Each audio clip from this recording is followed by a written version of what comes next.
So hi everybody, I'm Megan Dwyer of the Aquaculture Research Institute, and this is Rob DeMoss, also of Maine and the food pilot plant. And I want to talk about our project called the Maine Farm to Can project. So just to remind you, this project was looking at the feasibility of canning seafood in Maine in terms of economics, logistics, and consumer acceptance. And with this funding, the Buoy Maine funding, we decided to look at one premium product, looking at these questions in terms of this premium product. So we decided to choose scallops.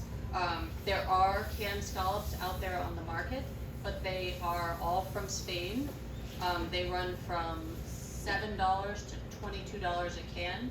They are not a Maine sea scallop. They are a variegated scallop that is grown in Spain. So we decided to do scallops because no one else is doing it, because scallops are obviously an emerging industry in Maine. It's poised for growth, the industry, in the next 5 years.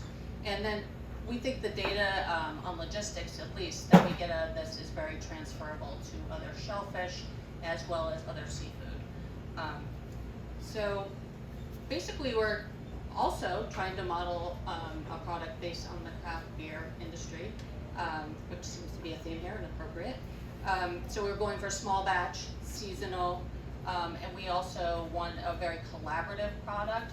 So much like the Pemaquid and Marshall's Wharf oyster stout that they used to make here, we wanted to use 2 or more Maine producers and combine products within the can. And we also wanted some place-based branding that, and using Maine artists. So I'm going to turn this over to Rod to talk about the recipe development he did. And thank you so much, Megan. Yeah, this has been a really fun project, and I owe a debt of gratitude to Megan for including me on this and getting the Maine pilot plant involved. It's been a lot of fun, and it's been a great education on aquaculture scallops in Maine. So we started the project out by doing a sampling of a lot of the kind of greatest hits of the European conservas, which was a lot of fun. And we brought in, I think I had about 15 people come in for the tasting, and we opened up a wide variety of products, tasted them, and kind of got a baseline for what was out there in the market, what they were doing in Europe, and what some of these $22 and $23 a can scallops tasted like. There were definitely some lessons learned from that. I'm grateful to Marsden and Marnie from pin-based scallops for their education that they gave me relative to how to kind of process the whole scallop and how to celebrate and feature that. One of the big takeaways was the very best European products were gutted. They had removed the gut sac from the whole scallop, so we mirrored that here as well. We ultimately went with a couple of different iterations. We kind of did the Galatian tomato sauce, which is tomatoes spiced with paprika, garlic, and olive oil, as our kind of, I guess a direct imitation of what you would see in the Spanish product. But one of our controls, I think I did about 18 variations of this, one of our controls was just olive oil and sea salt. And it was one of our favorite of all of the iterations that we did. It really allowed that bright, sweet scallop flavor to shine through. We recently sent our first prototypes to Michigan State. The reason we're working with Michigan State is this is a low acid canned food, and so low acid canned foods have specific safety regulations around how they're processed and the temperatures that are achieved during that processing. That allows you to have a product that's that any Clostridium botulinum spores are destroyed. So there are not a lot of process authorities left in the United States, but Michigan State has one for low acid canned foods. I think he's more of a vegetable specialist than a seafood specialist, so there's been a little bit of a back and forth as they've kind of learned about seafood, and we've been learning more about low acid canning. So we sent them our 2 iterations, and we actually had an unexpected variable in that we had some petite size whole scallops, and we also had some 2 or 3-year-old scallops that we sent just the adductor muscle because the rest of the scallop can get a little bit tough and it would just be too large for the can anyways. So we've got a couple of variations. We're going to sample some product this afternoon, but be kind. We've still got some work to do. One of the major issues we had was we really ideally, the can size that they were using could have used more scallops and more sauce in it.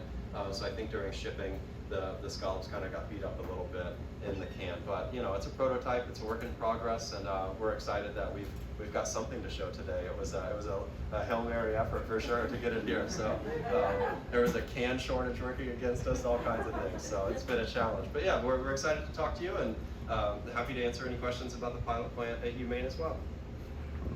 Thanks, Rob.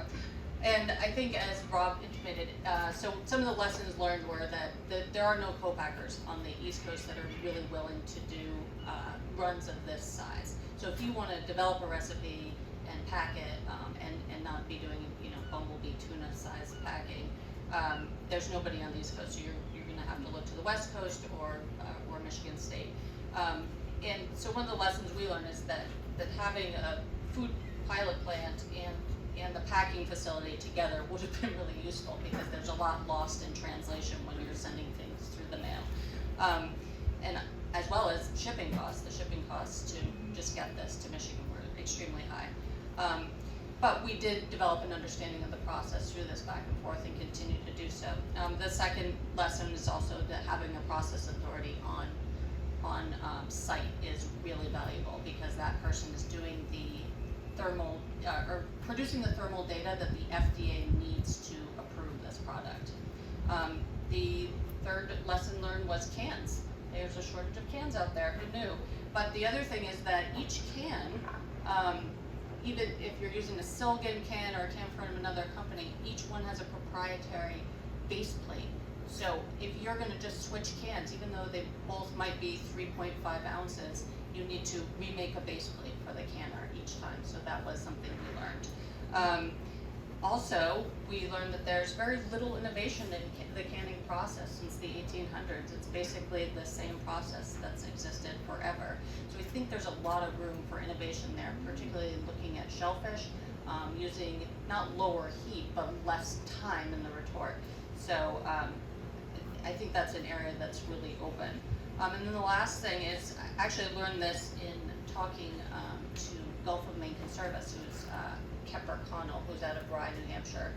He's canning bluefin tuna, but what he said is his biggest challenge was there was no transparency in the process. Like how do you can something? And as it turns out, it's quite complicated. So we think we can really add to that with this project by streamlining the process and then being able to communicate it to growers and other seafood people. So our next steps are, we would invite you to come over and try. We have two types. We have the olive oil and Maine sea salt scallop, adductor mussel, and then the meats in Maine kelp and sea salt and olive oil. So, and tomato. I'm sorry. And we have a little QR code. We'd love you to scan it and just give us some quick feedback on a little survey that we have there. After we get responses here, we're going to tweak this, send it back to MSU, and get 200 to 300 cans done. Again, that's one of the only places that would do such a small amount of cans. And then we're going to do a sensory testing with Denise Skonberg at the UMaine Sensory Testing Lab. And we're going to explore the costs and logistics with Struan Coleman, who's doing a lot of work on the bioeconomics of the scallop growing. We're also going to reach out to local chefs and specialty grocers to determine what the acceptance and demand is for this. And last, we're going to work with growers, hopefully, and have a process that is detailed enough for them to decide whether this is something they might be interested in the future. So thank you very much to Buoy, Maine for funding this, and we'll keep on going.